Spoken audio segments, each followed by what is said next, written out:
Nabila va passer sa deuxième nuit ici à la PJ de Nanterre. Elle est soupçonnée d'avoir porté des coups de couteau à son compagnon Thomas. Oui, comment ça se fait que vous n'ayez pas de marionnette Nabila? Pas assez de latex. Devant les enquêteurs, Nabila nie les faits. Selon elle, son compagnon, devenu violent après avoir consommé de la cocaïne, se serait lui-même poignardé. Si Nabila est mise en examen pour tentative d'homicide, elle risque jusqu'à 30 ans de prison. Il sera cependant difficile de déterminer ce qui s'est réellement passé à huis clos entre les deux amants, d'autant plus que Thomas Vergara ne souhaite pas porter plainte. Émotion au Mexique. Ces 3 suspects membres d'un gang ont avoué le meurtre des 43 étudiants disparus depuis le 26 septembre. Ils ont été tués après avoir été livrés au cartel local par des policiers ripoux. Les étudiants ont vécu un enfer de 14 heures depuis leur enlèvement jusqu'à une décharge située à Cocula, où leur corps aurait été brûlé puis jeté dans une rivière. Des aveux terrifiants mais pas concluants pour les parents. Aujourd'hui, ils refusent toujours de croire à la mort de leur enfant.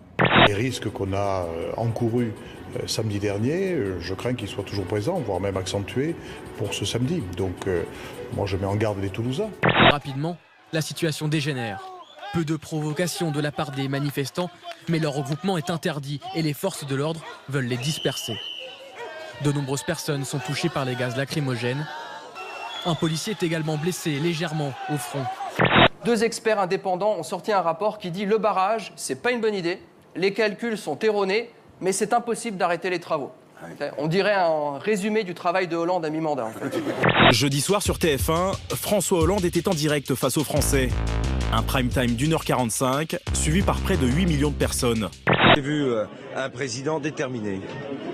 Un président qui a montré qu'il était, dans cette période difficile, clair sur ses objectifs. Et en même temps, moi je dois faire ce que je pense être utile pour mon pays. Et je vais, pendant les 2 ans et demi qui me restent, jusqu'au bout, vous entendez, jusqu'au bout, réformer mon pays, le rendre plus fort. Je l'ai trouvé médiocre. J'ai trouvé que c'était la prestation médiocre d'un président médiocre. Aujourd'hui, on peut faire un discours politique, un discours de présidentiel avec 3 mots. Compétitivité, productivité, rentabilité. Et on met faire en sorte que partout. Faire en sorte que entre chaque phrase. Alors, au lendemain de l'intervention de François Hollande qui a réuni près de 8 millions de téléspectateurs, 78% des sondés aujourd'hui disent ne pas avoir été convaincus. Les Français sont aussi sévères avec Nicolas Sarkozy. On en parlait tout à l'heure de lui. 75% pensent qu'il a raté son retour en politique. Un président qui en est même venu à se justifier sur la pluie, les frites, sa cravate, les bistrots. Surréaliste. On a l'impression que plus ça cogne, plus vous souriez. Ou plus vous blaguez.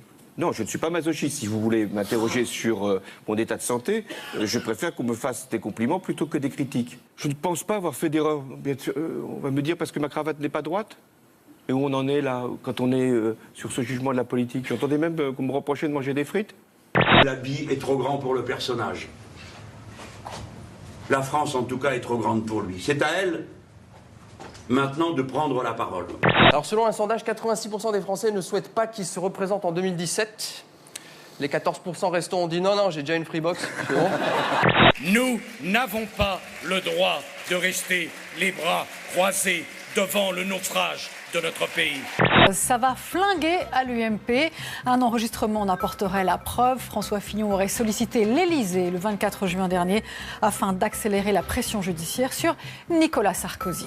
Nous avons tout simplement décrypté la cassette dans laquelle M. Jouillet disait très clairement et très précisément à plusieurs reprises « Oui, M. Fillon m'a demandé de taper vite, de casser les pattes de M. Sarkozy avant qu'il revienne. » Depuis plusieurs mois qu'il est victime de boules puantes à répétition. Je ne sais pas d'où elles viennent, mais elles ont toujours une personne, un destinataire, c'est François Fillon. En tout cas, il n'y a aucun enregistrement des propos de François Fillon. On m'imagine assez mal inviter, ou me rendre plutôt à l'invitation, puisque c'était lui qui m'avait invité du secrétaire général de l'Élysée dans un grand restaurant parisien pour évoquer les ennuis judiciaires de Nicolas Sarkozy. Au sein de l'affaire Big Malion, on a bossé dessus, on bosse dessus avec Fabrice, on reçoit des coups de fil très réguliers de députés, de proches de Fillon, souvent de Fillon d'ailleurs, qui veulent nous abreuver d'informations. Alors oui, il y a une haine absolument invraisemblable. C'est pour ça que on appelle ça les simagrées de François Fillon qui nient le fait d'avoir voulu faire accélérer le cours de la justice, ça ne convainc personne. C'est une manière de faire de la politique qui n'est pas nouvelle, c'est pas la première attaque que je subis. Ça m'indique au moins une chose, c'est que je dois inquiéter et faire peur à certains. S'il a tenu ses propos, c'est une affaire d'État. Est-ce que M. Jouyet a menti ou n'a pas menti? Il va quand même falloir essayer de trancher cette question.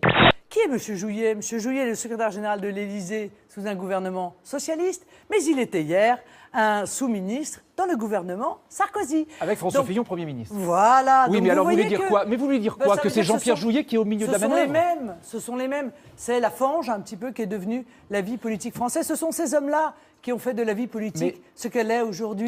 François Fillon a porté plainte contre Le Monde, mais il envisage aussi que l'Élysée ait tenté de manipuler les journalistes. Ce serait une affaire d'État d'une extrême gravité. Ce serait une tentative de déstabilisation d'un responsable de l'opposition.